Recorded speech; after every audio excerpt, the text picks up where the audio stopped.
What's going on, everyone? Diesel back with another one for y'all. And this morning I got Mook here with me as usual. And in this one I wanted to make a video about Mook. Mook is a half Shiba, half Pomeranian mix. For those of y'all know, Mook is my dog. I've had him for a little bit over a year now.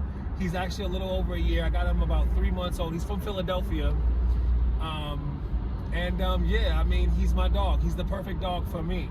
A lot of people like him a lot. Mook might be fun for a lot of people when they see him at a dog park, you know, play fighting their dog, or he may be cool when they see him following me around, but there's a lot more that goes into him. You know, I have to groom him. For example, my car is constantly covered in dog hair. And quite frankly, he's not really a family dog at all. He's very much a one-person dog.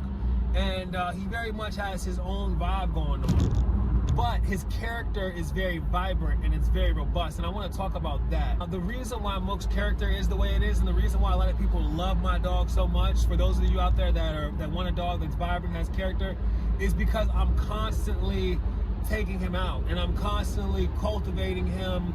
And I'm constantly allowing him to develop in his own independent way. See, and for that reason, Mook has a very strong personality that's very vibrant, that a lot of people would try to attribute to a breed. And to be fair, a lot of it is attributed to a breed, but it's about being able to get the best out of the breed, okay? So, and the only way you can get the best out of the breed is by meeting the breed's needs. And for that reason, whenever you're picking a dog and you say, okay, I like this dog, more about picking a dog that suits your character and personality more. And so that's why Shiba and a Pomeranian is a perfect fit for me. I'm not sure if you all know, but my first dog, his name was Poe, and he was a Pomeranian. And you know, I love Pomeranians. You know, it's just my kind of dog. It really fits my personality. You know, even all the way down to the variety of Pomeranians, you know what I'm saying? They come in so many different sizes and colors and stuff. It's really cool. But a Pomeranian also was a very aspiratic dog, oftentimes. And for a lot of people can see Pomeranians as being crazy dogs, even though I don't see them as being crazy dogs. I see them as being extremely intelligent dogs. But a lot of people see them that way. And it's just because them as an individual, they may not identify with the Pomeranian to the same extent. And so when I was actually looking for Mook, I was actually looking for a Pomeranian. You know, because I had looked for a dog for about a year. You know, after, you know, me and my first dog had parted, you know, I spent about a year looking for another dog because, you know, I wasn't in the business of just going out and just getting a dog to satiate some sort of superficial short-term need. Hold on for just a second. I had this dude ride my bumper. I love it when people ride your bumper and then you let them go in front of you and then you just see like how fast they drive, like when they have the open road. Like, it's so interesting. Hold on for just a second. And so, yeah, and so I really was just looking for a Pomeranian because I knew that the Pomeranian character-wise very much fits the character of a dog that I like. And also, the Pomeranian also fit my lifestyle because at the time I was very much more in the office mindset where I was trying to, you know, I needed to be able to be mobile. And so a Pomeranian was a very easy way for me to do that. And I know it sounds crazy, like people are like, man, such a big dude, why do you like Pomeranians? So I have also a history of Pomeranians. You know, my mom, her friends always had Pomeranians, and I have a lot of relatives who are hairdressers and their friends have Pomeranians. So I have a lot of background with Pomeranians. Also, one of my uncle's wives had a Pomeranian as well, and I had spent, you know, time with that dog as well. So growing up, I spent a lot of time with a Pomeranian, and so that brings me to Mook. And so when I was looking for Pomeranians, as I was looking for Pomeranians, because it just got to the point after about a year and some change, I was like, you know what? Let me just get another dog. You know, let me just get another Pomeranian. You know, and I finally started looking again, and then I actually saw Mook, and he was actually listed as a Pomeranian. And you know, when I got him, I didn't know what his other breed was. You know, I had no idea what other part he was, and until I had gone to the dog park and started really familiarizing myself with dogs, and I realized that the other part of Mook is actually a Shiba. And a Shiba is very similar to a Pomeranian. And honestly, it's pretty funny because if you look at if you look at Mook and a Pomeranian side by side, you see the very much the complete you know, you see the similarities. And if you look at Mook and a Shiba side by side similarities, and it's even funnier because I'm actually putting this video up. Here's a video of Mook with a Pomeranian and a Shiba, which is like super tight. You know what I'm saying? There's a picture of Mook with a Pomeranian and a Shiba. And you know, and so once I had found out, once I had learned about, you know, what the other half of Mook was, I had done research and come to find out a Pomeranian and a Shiba are very similar dogs. They're almost identical. They're just on two different ends of the spectrum in terms of independence and just all around grit. Because see, Shiba is a hunting dog. A Pomeranian is a lap dog. Whoa. And so sure enough, those two personalities combined actually make up me, because that's very much what I am. You know, I'm very much a Pomeranian and a Shiba.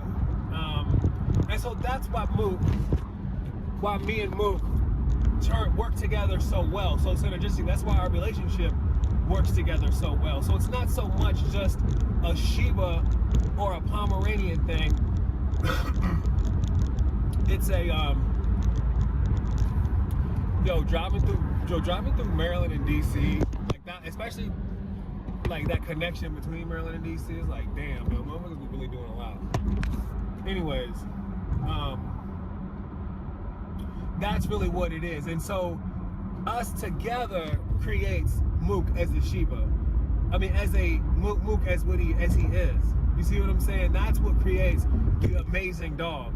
If someone else who personally was not as in line with a Shiba or a Pomeranian were to have a dog like Mook, it's not that they wouldn't be able to have a great relationship, because all dogs have you can have a great relationship potential with all dogs.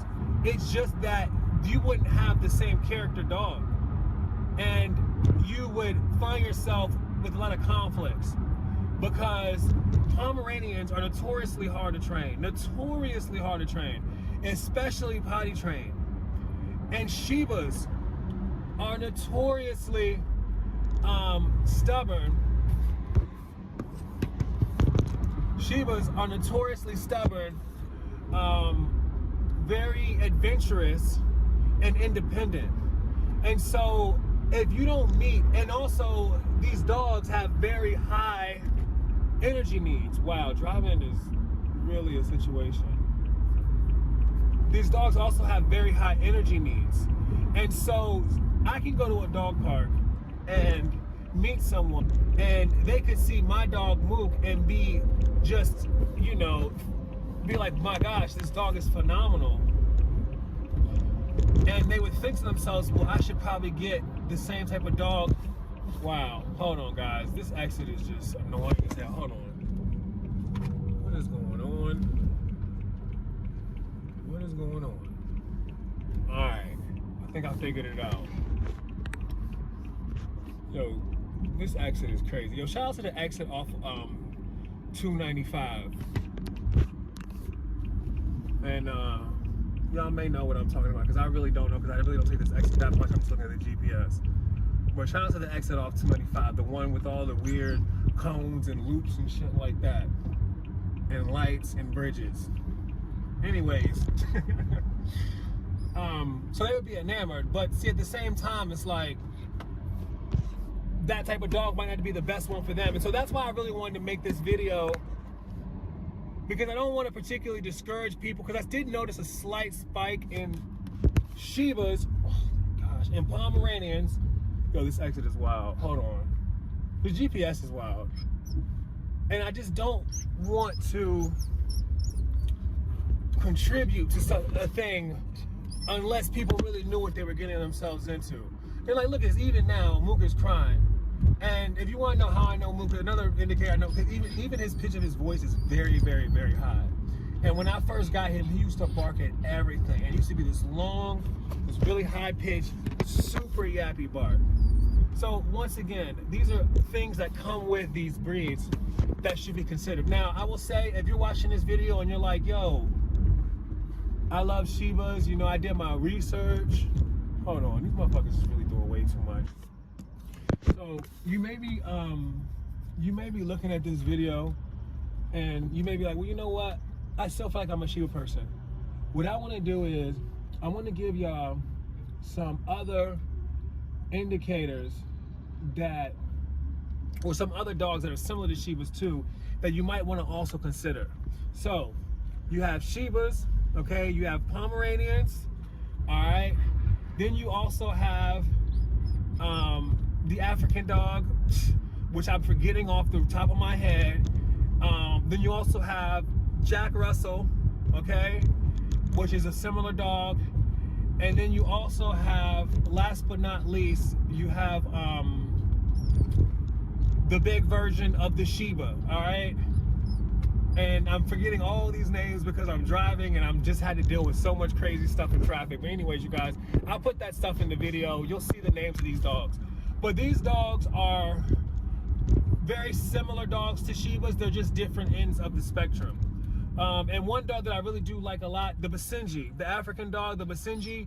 I really like the Basenji a lot. Basenji is very similar to Shiba and a Pomeranian, except a Basenji is a lot more of an outdoor dog. So if you're the type of person that does like a lot more hiking, that does a lot more, you know, and you want a lot more of an obedient dog, then a Basenji is a better fit. If you're more, I would say if you're more, you know, you're outdoorsy, but you're very personal, and you know, you also lean more towards that Pomeranian end of the spectrum, then you're gonna go more for the Shiba. And then also the bigger dog, and then all the other dogs I listed, I kind of put them in terms of like ends of the spectrum, so you guys can get ideas of dogs that are similar to the Mook, for those of you guys that are interested, that may be interested in this type of dog. But just know, I'm dealing with dogs that are more on the, I like dogs that are more on the end of what people see as sporadic and wild. So that's just me. But anyways, you guys, I just want to make that video because I know a lot of people have interest in Mook. I know a lot of people just subscribe to me because they want to see Mook look around and cry and stuff in the background and just do a whole bunch of whatever Mook does. So anyways, I want to give y'all that information to give y'all some background on Mook. And in the future, if you guys like this video, I'll make an actually high detailed video about Mook, letting you guys know about everything about where he's from and, you know, his life and all that. You know, who knows, maybe Mook will get his own little, you know what I'm saying, if you guys actually like this video. So anyways, guys, it's your boy Diesel, concluding a dog informational video for the people. Yo, this traffic is crazy and this GPS is even crazier. Let me figure this out. I'll catch you guys in the next one. Signing out, peace.